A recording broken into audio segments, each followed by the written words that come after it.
इस लेवल पे है। मैं और आप एक बात कर रहे हैं, मुकालमा कर रहे हैं, जिसमें मेरा मौकफ टोटली गलत है, आपका 100% सही है।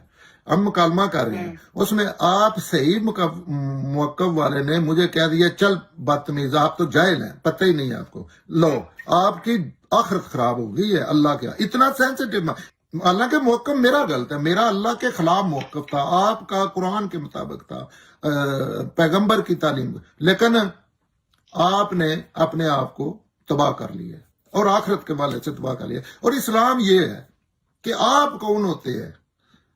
एक बंदा नेक नीति से आपसे इख्तलाफ कर रहा है तो आप उसको ऐसे कह रहे हैं। और ये जो समझते हैं ना, ये दीन की खिदमत, और ये अल्लाह ताला के अगर स्टेटमेंट पढ़ लें, रसूल अल्लाह की बात सुन ले, कुरान पढ़ लें, तो ये जन्नत में लेके जाने वाली चीजें हैं जो लोग इख्तलाफ पे दूसरे को की इंसल्ट कर रहे होते हैं।